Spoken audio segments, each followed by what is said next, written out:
अपने काम को किसी उद्देश्य से जोड़े। हर काम के पीछे एक बड़ा मकसद खोजें।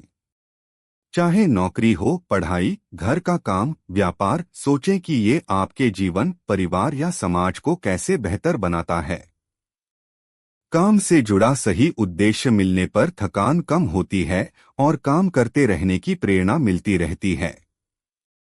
मजबूरी वाली सोच से बाहर आएं। काम को मजबूरी समझकर करने से मन नकारात्मक होता है। अपने आप को याद दिलाएं कि ये मेरा चुनाव है, मैं इसे बेहतर तरीके से कर सकता हूं। जब हम मजबूरी वाली सोच से बाहर निकलकर काम करते हैं तो प्रसन्नता बनी रहती है। आनंद के छोटे छोटे पल खोजें। हर काम में कोई न कोई सुंदरता छिपी होती है। जैसे इस किस्से में तीसरा मजदूर छेनी थौड़ी की आवाज में संगीत महसूस कर रहा था। काम करते हुए कोई पसंदीदा संगीत सुन सकते हैं। काम को छोटे लक्ष्यों में बांटें या प्रक्रिया को रचनात्मक बनाएं, तभी काम करते समय आनंद मिल सकता है। नकारात्मक विचारों से दूर रहें। लगातार काम करते रहने से थकान, तनाव होना स्वाभाविक है, लेकिन इन भावनाओं को स्थायी न बनाएं। समय समय पर ब्रेक लें, गहरी सांसें लें और दोबारा काम फोकस करें। नकारात्मक विचारों से दूर रहेंगे, तनाव से बचे रहेंगे। अपने काम की कदर करें। चाहे आप किसी भी स्तर पर काम कर रहे हों, अपने काम की कदर करें, तभी दुनिया भी आपका सम्मान करेगी। जब हम अपने काम की कदर करते हैं तो काम करते समय मन में नकारात्मक विचार नहीं आते हैं। सीखने का सोच बनाए रखें। हर काम कुछ नया सिखाता है। सीखने की सोच बनाए रखेंगे तो काम बोझ की तरह महसूस नहीं होगा। बुरी बातों को बार बार याद करने से हमारी परेशानियां बढ़ती हैं, मन अशांत होता है। इसीलिए दुख देने वाली बातों को भूलकर आगे बढ़ना चाहिए। इस संबंध में गौतम बुद्ध का एक प्रसंग प्रचलित है। गौतम बुद्ध अलग अलग क्षेत्रों में भ्रमण करते और अपने शिष्यों को उपदेश देते थे। एक गांव में वे उपदेश दे रहे थे। बुद्ध ने कहा कि क्रोध ऐसी अग्नि है जिसमें क्रोध करने वाला खुद भी जलता है और दूसरों को भी जलाता है। बुद्ध के प्रवचन सुनने के लिए बड़ी संख्या में लोग वहां बैठे थे। उन लोगों में बहुत गुस्से वाला एक व्यक्ति भी बैठा हुआ था। उसे ये बातें पसंद नहीं आई। वह अचानक उठा और बोलने लगा कि बुद्ध, तुम पाखंडी हो। बड़ी बड़ी बातें करना ही तुम्हारा काम है। तुम लोगों को भ्रमित कर रहे हो। तुम्हारी ये बातें आज कोई मायने नहीं रखती हैं। व्यक्ति लगातार बुद्ध को अपमानजनक बातें सुना रहा था। वहां बैठे सभी लोग ये देखकर हैरान थे कि बुद्ध ये सब शांति से सुन रहे थे, लेकिन कुछ बोल नहीं रहे थे। क्रोधी व्यक्ति बुद्ध को शांत देखकर और ज्यादा क्रोधित हो गया। वह बुद्ध के पास गया और उनके मुंह पर थूककर वहां से चला गया। घर पहुंचकर क्रोधी व्यक्ति का मन शांत हुआ तो उसे अपने किए पर बहुत पछतावा हुआ। वह बुद्ध से क्षमा मांगने पहुंचा, लेकिन उस गांव से बुद्ध पड़ोस के गांव के लिए निकल चुके थे। वह व्यक्ति बुद्ध को खोजते हुए दूसरे गांव में पहुंच गया। वहां व्यक्ति को जैसे ही बुद्ध दिखाई दिए, वह उनके चरणों में गिर गया और क्षमा मांगने लगा। बुद्ध ने उस व्यक्ति से पूछा, तुम कौन हो और क्षमा क्यों मांग रहे हो? उस व्यक्ति ने कहा, क्या आप भूल गए? मैंने कल आपके साथ बुरा व्यवहार किया था, आपका अपमान किया था। बुद्ध ने कहा, बीता हुआ कल मैं वहीं छोड़ आया हूं और तुम अभी भी वहीं रुके हुए हो। तुम्हें गलती पर पछतावा है, तुमने पश्चाताप कर लिया। अब तुम निष्पाप हो गए हो। बुरी बातें याद करते रहने से हमारा आज बर्बाद हो जाता है। इस आदत की वजह से भविष्य भी बिगड़ सकता है। इसीलिए बीते हुए कल की बातों को भूलकर आगे बढ़ना चाहिए। कुछ लोगों को कड़ी मेहनत के बाद भी आशा के अनुरूप फल नहीं मिल पाते हैं और निराशा बढ़ने लगती है। ऐसी स्थिति में सकारात्मकता बनाए रखनी चाहिए और मेहनत में कमी नहीं करनी चाहिए। इस संबंध में गौतम बुद्ध से जुड़ा एक प्रसंग प्रचलित है, जिसमें सुखी जीवन और सफलता पाने के सूत्र छिपे हैं। अगर इन सूत्रों को जीवन में उतार लिया जाए तो हम कई परेशानियों से बच सकते हैं और अपने लक्ष्य तक पहुंच सकते हैं। यहाँ जानिए वह प्रसंग जिसमें बताया गया है कि हम कैसे सफल हो सकते हैं। प्रचलित प्रसंग के अनुसार एक बार अपने शिष्यों के साथ किसी गांव में उपदेश देने जा रहे थे। गांव पहुंचने से पहले रास्ते में उन लोगों को जगह जगह बहुत सारे गड्ढे खुदे हुए दिखाई दिए। महात्मा बुद्ध का एक शिष्य इन गड्ढों को देखकर सोचने लगा कि इनका रहस्य क्या है। उसने अपने गुरु बुद्ध से पूछा कि तथागत कृपया मुझे इन गड्ढों का रहस्य बताएं, एक साथ इतने सारे गड्ढे किसने और क्यों खोदे हैं। गौतम बुद्ध ने शिष्य को जवाब दिया कि किसी व्यक्ति ने पानी की तलाश में ने इतने सारे गड्ढे खोदे हैं। अगर वह धैर्यपूर्वक एक ही जगह पर गड्ढा खोदता तो उसे पानी अवश्य मिल जाता, लेकिन वह थोड़ी देर गड्ढा खोदता और पानी न मिलने पर दूसरी जगह गड्ढा खोदना शुरू कर देता। इस कारण उसे कहीं भी पानी नहीं मिला। जीवन प्रबंधन। बुद्ध ने शिष्यों को समझाया कि अगर कोई व्यक्ति किसी काम में सफल होना चाहता है तो उसे कड़ी मेहनत करनी होती है, लेकिन कड़ी मेहनत के साथ ही स्वभाव में धैर्य होना भी जरूरी है। कभी कभी लंबे समय तक मेहनत करने के बाद ही सफलता मिल पाती है। ऐसी स्थिति में व्यक्ति को धैर्य बनाए रखना चाहिए, वरना सफलता नहीं। पुराने समय में एक संत अपने कुछ शिष्यों के साथ यात्रा कर रहे थे। संत अपने आसपास घटने वाली घटनाओं से शिष्यों को सफलता और शांति पाने के सूत्र बताते रहते थे। एक दिन वे एक ऐसे गांव में पहुंचे जहां निर्माण कार्य चल रहा था। जगह जगह पत्थरों की ढेरियां लगी हुई थीं और कई मजदूर उन पत्थरों को तराशने में जुटे हुए थे। संत ने अपने शिष्यों से कहा कि इन लोगों के काम करने के तरीके को ध्यान से देखो और मालूम करो यहाँ क्या हो रहा है।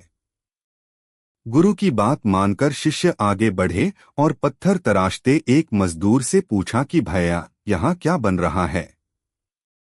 मजदूर ने बिना चेहरा उठाए चिढ़ते हुए कहा कि मुझे क्या पता, मुझे अपना काम करना है, आगे बढ़ो बाबा। उसकी आवाज में बोझ और नाराजगी झलक रही थी। संत मुस्कुराए और शिष्य के साथ आगे बढ़ गए। अब वे दूसरे मजदूर के पास पहुंचे। वही प्रश्न पूछा कि यहाँ क्या बन रहा है। दूसरे मजदूर ने थकान भरे जरूर प्यार में मिले धोखे से उबरने और आगे बढ़ने के लिए यहाँ एक प्रेरक संदेश और कुछ विचार दिए गए हैं। धोखे के बाद प्रेरणा, खुद को फिर से तराशना, motivation after betrayal, reshaping yourself. जब प्यार में धोखा मिलता है तो दिल टूट जाता है और ऐसा लगता है जैसे दुनिया ही खत्म हो गई हो। यह दर्द असहनीय होता है, लेकिन याद रखें कि यह अंत नहीं बल्कि एक नई शुरुआत का मौका है। आपके लिए प्रेरक विचार। एक, दर्द को स्वीकार करें, उसमें डूबे नहीं। यह जरूरी है कि आप अपने दर्द, गुस्से और निराशा को महसूस करें। भावनाओं को दबाने से वे और गहरी हो जाती हैं। रोए, गुस्सा निकालें, लेकिन एक समय सीमा तय करें।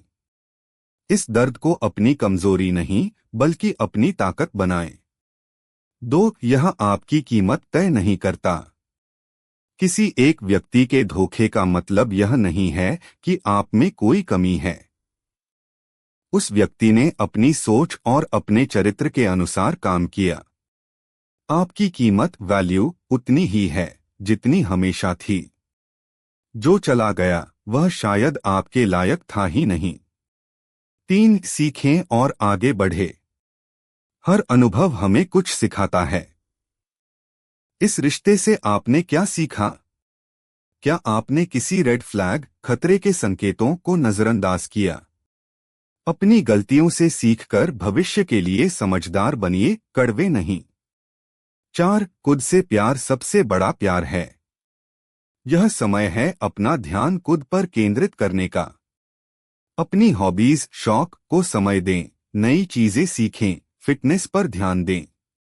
जब आप खुद को मजबूत और खुश महसूस करेंगे तो जीवन में पॉजिटिविटी, सकारात्मकता अपने आप आने लगेगी। 5. दुनिया खत्म नहीं हुई है। एक रिश्ता टूटने से जीवन नहीं रुक जाता। बाहर निकलें, दोस्तों और परिवार के साथ समय बिताएं। अभी भी बहुत कुछ है जो आप हासिल कर सकते हैं। बहुत से लोग हैं जिनसे आप मिल सकते हैं। 6. माफ करें और आजाद हो जाएं। जिसने आपको धोखा दिया उसे माफ कर दें, इसलिए नहीं कि वह माफी के लायक है, बल्कि इसलिए ताकि आप उस नफरत और दर्द के बोझ से आजाद हो सकें। माफी देने से मन शांत होता है और आप आगे बढ़ पाते हैं। याद रखें, जो होता है अच्छे के लिए होता है। शायद इस रिश्ते का टूटना इसलिए जरूरी था ताकि आप किसी बेहतर व्यक्ति या बेहतर जीवन की ओर बढ़ सकें। टूटना बुरा नहीं है, बस टूटे रहना बुरा है। उठिए, संभलिए और एक शानदार जिंदगी जीने के लिए प्रेरित हो। नजरिए की ताकत। आपकी मंजिल आपके रास्ते देखने के नजरिए से तय होती है। परिचय। जीवन का वह अदृश्य switch, the invisible switch off life. जीवन एक यात्रा है, मंजिल पाना हमारा लक्ष्य। हम सभी आगे बढ़ना चाहते हैं, सफल होना चाहते हैं, खुश रहना चाहते हैं। लेकिन अक्सर हम देखते हैं कि दो लोग एक ही रास्ते पर चलते हैं, एक ही तरह की चुनौतियों का सामना करते हैं, फिर भी एक व्यक्ति सफल होता है और दूसरा हार मान लेता है। फर्क कहाँ है? फर्क न तो बाहरी परिस्थितियों में है, न ही किस्मत में, बल्कि हमारे नजरिए, एटीट्यूड और पर्सपेक्टिव में है। यह कहावत कि आपकी मंजिल आपके रास्ते देखने के नजरिए से तय होती है, यह बताती है कि जीवन की घटनाओं का वस्तुनिष्ठ, ऑब्जेक्टिव सत्य इतना महत्वपूर्ण नहीं है जितना कि उन घटनाओं को देखने का हमारा व्यक्तिपरक, सब्जेक्टिव तरीका। यह लेख इसी बात पर गहराई से चर्चा करेगा कि कैसे एक साधारण मानसिक बदलाव, माइंडसेट शिफ्ट, आपके जीवन की दिशा और आपकी अंतिम मंजिल को पूरी तरह बदल सकता है।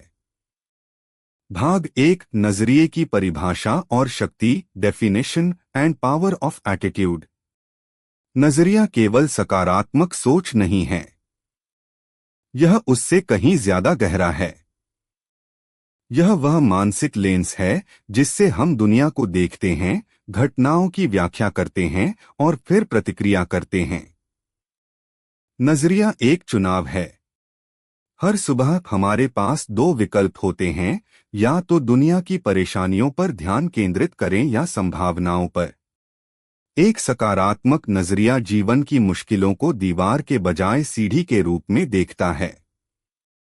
क्लासिक उदाहरण, आधा भरा या आधा खाली गिलास। यह घिसापिटा लग सकता है, लेकिन यह नजरिए का सबसे सटीक उदाहरण है। निराशावादी नजरिया देखता है कि आधा गिलास खाली है, कमी पर ध्यान केंद्रित। आशावादी नजरिया देखता है कि आधा गिलास भरा है, उपलब्धता पर ध्यान केंद्रित। सक्रिय नजरिया देखता है कि आधा गिलास भरा है और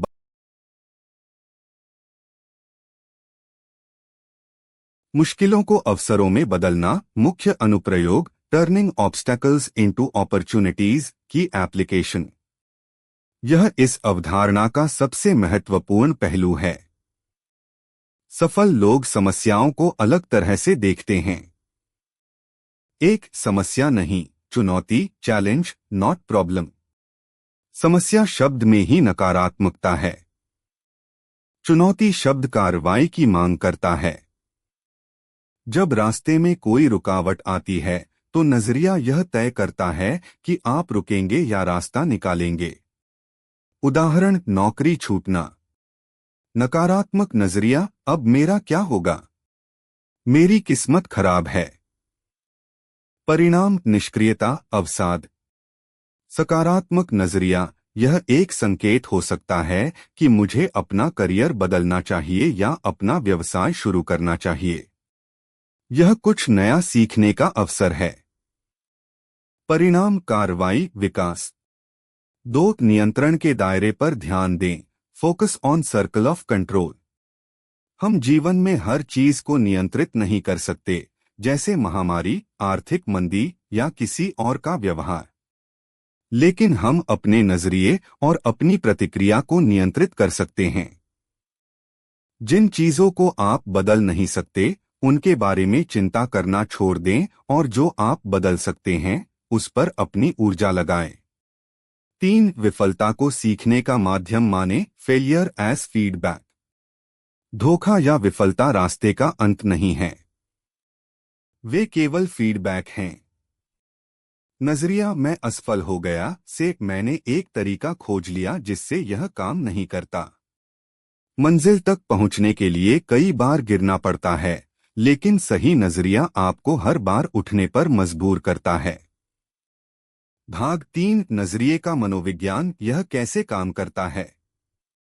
the psychology of attitude, how it works. हमारा दिमाग इस तरह से काम करता है कि वह उन चीजों पर ज्यादा ध्यान केंद्रित करता है जिन पर हम उसे केंद्रित करने के लिए कहते हैं। पुष्टि पूर्वाग्रह, कन्फर्मेशन बायस। यदि आपका नजरिया नकारात्मक है, तो आपका दिमाग केवल उन सबूतों को खोजेगा जो यह साबित करते हैं कि दुनिया बुरी है और आप असफल होंगे। यदि आपका नजरिया सकारात्मक है, तो आप अवसरों और समाधानों को देखेंगे। आत्मपूर्ति भविष्यवाणी, सेल्फ फुलफिलिंग प्रोफेसी। आपका नजरिया आपके व्यवहार को प्रभावित करता है और आपका व्यवहार अक्सर आपके डर या आशाओं को हकीकत में बदल देता है। यदि आप सोचते हैं कि आप सफल होंगे, तो आप सफल होने के लिए। प्यार में धोखा, दर्द से मुक्ति और एक बेहतर जीवन की ओर विस्तृत मार्गदर्शिका। परिचय, यह अंत नहीं, एक नया अध्याय है। प्यार में धोखा उस जल्जले, भूकंप की तरह होता है जो आपकी बुनियाद हिला देता है। जिस पर सबसे ज्यादा भरोसा था, उसी ने विश्वास तोड़ा। यह दर्द शारीरिक चोट से ज्यादा गहरा होता है।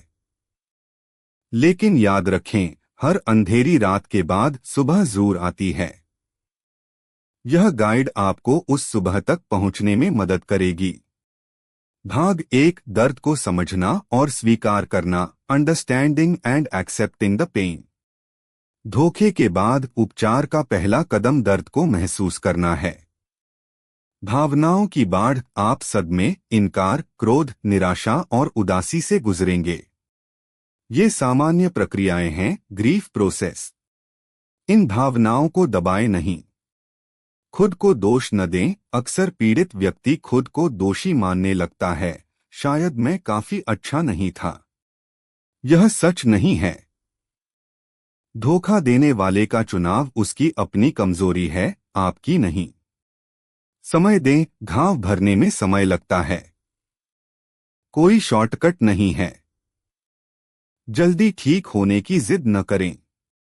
भाग 2 उबरने की प्रक्रिया, कदम दर कदम, the healing process, step by step. यहाँ मुख्य रणनीतियां दी गई हैं जो आपको आगे बढ़ने में मदद करेंगी। 1. संपर्क पूरी तरह तोड़ दें। No contact rule. यह सबसे मुश्किल लेकिन सबसे जरूरी कदम है। धोखेबाज पार्टनर के साथ किसी भी तरह का संपर्क, कॉल, मैसेज, सोशल मीडिया तुरंत बंद कर दें। बार बार संपर्क करने से घाव हरे रहेंगे। 2. अपनी भावनाओं को व्यक्त करें। लिखें, बोलें या किसी भरोसेमंद दोस्त या मानसिक स्वास्थ्य पेशेवर, मेंटल हेल्थ प्रोफेशनल से बात करें। थेरेपी परामर्श लेना कोई कमजोरी नहीं बल्कि समझदारी है। 3. अपनी दिनचर्या बदलें। पुराने पैटर्न पद्धति तोड़े। सुबह जल्दी उठें, टहलने जाएं या कोई नया काम शुरू करें। खाली समय ही पुरानी यादों को ताज़ा करता है। 4. Digital detox. Digital detox. Social media पर उन्हें या उनके नए पार्टनर को स्टॉक, पीछा करना बंद करें। यह केवल आपको दुख देगा। कुछ समय के लिए सोशल मीडिया से ब्रेक लें।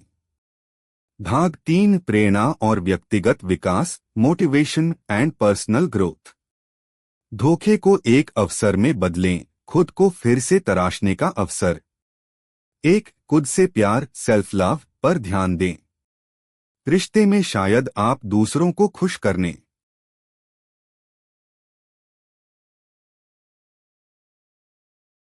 आरव ने अब तक बहुत कुछ सहा और सीखा था। पहले बेचैन मन, फिर धैर्य का अभ्यास और फिर कठिन परीक्षाएं। हर बार वह गिरा, टूटा, लेकिन उठकर और मजबूत हो गया। अब वह उस मुकाम पर पहुंच चुका था जहां उसे महसूस होने लगा, जीवन सिर्फ दूसरों को खुश करने का नाम नहीं है। जीवन अपने भीतर की शांति को पहचानने का नाम है। एक सुबह जब सूरज उग रहा था, आरव नदी किनारे ध्यान में बैठा था। हवा में ठंडक थी, पक्षी गा रहे थे और सूरज की किरणें जल पर चमक रही थीं। उसने आंखें बंद कीं और गहरी सांस ली। कुछ क्षणों में उसने महसूस किया कि उसका मन स्थिर हो गया है। न गुस्सा, न बेचैनी, न डर, बस शांति। उसके होठों पर मुस्कान आ गई। यही वह शांति है जिसकी मैं तलाश कर रहा था। कुछ दिन बाद आरव फिर बुद्ध के पास पहुंचा। उसने झुककर कहा, भगवान, मैंने बहुत कुछ सीखा है, लेकिन एक सवाल अब भी है, क्या जीवन का असली उद्देश्य सिर्फ खुद को बदलना है या दूसरों के लिए भी कुछ करना चाहिए? बुद्ध ने गंभीर होकर कहा, आरव, जीवन का उद्देश्य सिर्फ खुद को बदलना नहीं, बल्कि अपने परिवर्तन से दूसरों को रोशनी देना है। दीपक अगर केवल अपने लिए जलेगा तो उसका महत्व सीमित होगा, पर अगर वह दूसरों के अंधेरे को भी दूर करे तो वही असली दीपक है। उन्होंने आगे कहा, जब तुम खुद शांत हो जाते हो तो तुम्हारे आसपास का वातावरण भी बदलने लगता है। तुम्हारी ऊर्जा, तुम्हारा आचरण, तुम्हारी मुस्कान, ये सब दूसरों के जीवन में भी शांति भर देते हैं। आरव ने यह बात अपने दिल में उतार ली। अब उसने गांव लौटकर तय किया कि वह सिर्फ अपने लिए नहीं जिएगा, बल्कि दूसरों को भी शांति और धैर्य की राह दिखाएगा। धीरे धीरे वह बच्चों को ध्यान सिखाने लगा। गांव के लोग जो पहले उसका मजाक उड़ाते थे, अब देखने लगे कि उसके चेहरे पर गुस्सा नहीं, बस शांति रहती है। लोग कहने लगे, आरव बदल गया है। पहले यह जल्दी भड़कता था, अब मुस्कुराता रहता है। धीरे धीरे वही लोग उसके पास आने लगे जो कभी उसका मजाक उड़ाते थे। वे कहते, हमें भी सिखाओ कि यह शांति कैसे मिलती है। एक बार गांव में भयंकर सूखा पड़ा। लोग घबराए हुए थे, पानी कम हो गया था। गांव में झगड़े शुरू हो गए। लेकिन आरव ने सबको इकट्ठा किया और कहा, हम अगर लड़ेंगे तो हालात और बिगड़ेंगे। अगर मिलकर काम करेंगे तो समस्या हल हो जाएगी। जरूर प्यार में मिले धोखे से उबरने और आगे बढ़ने के लिए यहाँ एक प्रेरक संदेश और कुछ विचार दिए गए हैं।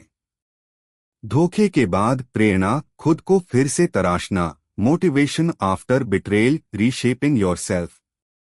जब प्यार में धोखा मिलता है तो दिल टूट जाता है और ऐसा लगता है जैसे दुनिया ही खत्म हो गई हो। यह दर्द असहनीय होता है, लेकिन याद रखें कि यह अंत नहीं, बल्कि एक नई शुरुआत का मौका है। आपके लिए प्रेरक विचार। एक, दर्द को स्वीकार करें, उसमें डूबे नहीं। यह जरूरी है कि आप अपने दर्द, गुस्से और निराशा को महसूस करें। भावनाओं को दबाने से वे और गहरी हो जाती हैं। रोए, गुस्सा निकालें, लेकिन एक समय सीमा तय करें। इस दर्द को अपनी कमजोरी नहीं, बल्कि अपनी ताकत बनाएं। 2, यह आपकी कीमत तय नहीं करता। किसी एक व्यक्ति के धोखे का मतलब यह नहीं है कि आप में कोई कमी है। उस व्यक्ति ने अपनी सोच और अपने चरित्र के अनुसार काम किया। आपकी कीमत वैल्यू उतनी ही है जितनी हमेशा थी। जो चला गया वह शायद आपके लायक था ही नहीं। 3. सीखें और आगे बढ़े। हर अनुभव हमें कुछ सिखाता है। इस रिश्ते से आपने क्या सीखा? क्या आपने किसी रेड फ्लैग, खतरे के संकेतों को नजरअंदाज किया? अपनी गलतियों से सीखकर भविष्य के लिए समझदार बनिए, कड़वे नहीं। 4. खुद से प्यार सबसे बड़ा प्यार है। यह समय है अपना ध्यान खुद पर केंद्रित करने का। अपनी हॉबीज, शौक को समय दें, नई चीजें सीखें, फिटनेस पर ध्यान दें। जब आप खुद को मजबूत और खुश महसूस करेंगे तो जीवन में पॉजिटिविटी, सकारात्मकता अपने आप आने लगेगी। 5. दुनिया खत्म नहीं हुई है। एक रिश्ता टूटने से जीवन नहीं रुक जाता। बाहर निकलें, दोस्तों और परिवार के साथ समय बिताएं। अभी भी बहुत कुछ है जो आप हासिल कर सकते हैं। बहुत से लोग हैं जिनसे आप मिल सकते हैं। 6. माफ करें और आजाद हो जाएं। जिसने आपको धोखा दिया उसे माफ कर दें, इसलिए नहीं कि वह माफी के लायक है, बल्कि इसलिए ताकि आप उस नफरत और दर्द के बोझ से आजाद हो सकें। माफी देने से मन शांत होता है और आप आगे बढ़ पाते हैं। याद रखें, जो होता है अच्छे के लिए होता है। शायद इस रिश्ते का टूटना इसलिए जरूरी था ताकि आप किसी बेहतर व्यक्ति या बेहतर जीवन की ओर बढ़ सकें। टूटना बुरा नहीं है, बस टूटे रहना बुरा है। उठिए, संभलिए और एक शानदार जिंदगी जीने के लिए प्रेरित हो। जब अपनों को खोने का डर मन को तोड़ने लगा। जब जिंदगी तुम्हें हर ओर से तोड़ चुकी होती है और तब कोई अपना भी अगर हाथ छोड़ दे तो सबसे ज्यादा आवाज उसी वक्त भीतर आती है, अब तो खत्म हो गया। लेकिन वहीं से बुद्ध की असली सीख शुरू होती है। उस रात मां को तेज बुखार आया। सांसें उखड़ रही थीं, आंखें उलझ रही थीं और होठों पर एक ही शब्द था, अर्जुन, बेटा। अर्जुन भागा भागा वैद्य को बुलाने गया। गांव के वैद्य ने दवा दी, लेकिन कहा, अब ज्यादा समय नहीं है, बहुत कमजोर हो गई हैं। अर्जुन की दुनिया हिल गई। घर की दीवारें जैसे खिसक गई हों, छत जैसे गिरने लगी हो। वो जो अब तक भीतर मजबूती से बैठा था, अचानक चिल्लाने लगा, नहीं, भगवान ऐसा मत करना, अब नहीं। अर्जुन भागा पहाड़ की तरफ। साधु वहां नहीं थे। वो अकेला था। वो जोर जोर से चीख पड़ा, तू कहता है शांत रहो, अब बता, जब मां की जान जा रही है तब कौन सी शांति बचती है? अर्जुन की आंखें लाल थीं और वो मिट्टी में गिरकर कांप रहा था। तभी हवा चली और वो आवाज आई, उसी साधु की। मृत्यु के सामने जो शांत रहना सीख जाए वही मुक्त होता है। साधु ने दूर से आते हुए कहा, क्या तूने किसा गौतमी की कहानी सुनी है? अर्जुन चुप था। साधु बोले, किसा गौतमी का बेटा मर गया था। वो रोती हुई बुद्ध के पास पहुंची, मुझे मेरा बेटा लौटा दो। बुद्ध बोले, मैं उसे जिंदा कर दूंगा, लेकिन पहले गांव में जाओ और एक ऐसा घर ढूंढो जहां किसी की मौत न हुई हो। वहां से एक सरसों का दाना लाओ। किसा पूरे गांव घूम आई, लेकिन कोई घर ऐसा नहीं मिला। वो वापस बुद्ध के पास आई। बुद्ध ने कहा, मृत्यु सबका सच है, कोई इससे नहीं बचा, लेकिन इसे जानकर जो टूटता नहीं वही जागृत होता है। अर्जुन मां के पास लौटा। उसने मां का हाथ थामा और धीरे धीरे मां की सांसें कम होती गईं। लेकिन इस बार अर्जुन चीखा नहीं, गिरा नहीं, बल्कि माँ के कान में एक बात कहता रहा, माँ, अब मैं समझ गया। ये शरीर जाएगा, लेकिन तेरी सीख मेरे साथ रहेगी। माँ के जाने के बाद गांव के लोग आए कंधा देने। लेकिन जो सबसे ज्यादा चौंक गए वो ये देखकर कि अर्जुन का चेहरा शांत था और उसकी आंखों में नफरत नहीं, समर्पण था। लोगों ने पूछा, तू रो क्यों नहीं रहा? अर्जुन बोला, माँ शरीर छोड़ गई है, पर मैं जानता हूं। मुश्किलों को अवसरों में बदलना, मुख्य अनुप्रयोग, टर्निंग ऑब्स्टेकल्स इनटू अपॉर्चुनिटीज की एप्लीकेशन। यह इस अवधारणा का सबसे महत्वपूर्ण पहलू है। सफल लोग समस्याओं को अलग तरह से देखते हैं। एक समस्या नहीं, चुनौती, चैलेंज, नॉट प्रॉब्लम। समस्या शब्द में ही नकारात्मकता है। चुनौती शब्द कार्रवाई की मांग करता है। जब रास्ते में कोई रुकावट आती है तो नजरिया यह तय करता है कि आप रुकेंगे या रास्ता निकालेंगे। उदाहरण, नौकरी छूटना। नकारात्मक नजरिया, अब मेरा क्या होगा, मेरी किस्मत खराब है। परिणाम, निष्क्रियता, अवसाद। सकारात्मक नजरिया, यह एक संकेत हो सकता है कि मुझे अपना करियर बदलना चाहिए या अपना व्यवसाय शुरू करना चाहिए। यह कुछ नया सीखने का अवसर है। परिणाम, कार्रवाई, विकास। दो, नियंत्रण के दायरे पर ध्यान दें, focus on circle of control. हम जीवन में हर चीज को नियंत्रित नहीं कर सकते, जैसे महामारी, आर्थिक मंदी या किसी और का व्यवहार। लेकिन हम अपने नजरिए और अपनी प्रतिक्रिया को नियंत्रित कर सकते हैं। जिन चीजों को आप बदल नहीं सकते उनके बारे में चिंता करना छोड़ दें और जो आप बदल सकते हैं उस पर अपनी ऊर्जा लगाएं। 3, विफलता को सीखने का माध्यम माने, फेलियर एज फीडबैक। धोखा या विफलता रास्ते का अंत नहीं है, वे केवल फीडबैक हैं। नजरिया, मैं असफल हो गया से मैंने एक तरीका खोज लिया जिससे यह काम नहीं करता। मंजिल तक पहुंचने के लिए कई बार गिरना पड़ता है, लेकिन सही नजरिया आपको हर बार उठने पर मजबूर करता है। भाग 3, नजरिए का मनोविज्ञान, यह कैसे काम करता है। The psychology of attitude, how it works. हमारा दिमाग इस तरह से काम करता है कि वह उन चीजों पर ज्यादा ध्यान केंद्रित करता है जिन पर हम उसे केंद्रित करने के लिए कहते हैं। पुष्टि पूर्वाग्रह, कन्फर्मेशन बायस। यदि आपका नजरिया नकारात्मक है तो आपका दिमाग केवल उन सबूतों को खोजेगा जो यह साबित करते हैं कि दुनिया बुरी है और आप असफल होंगे।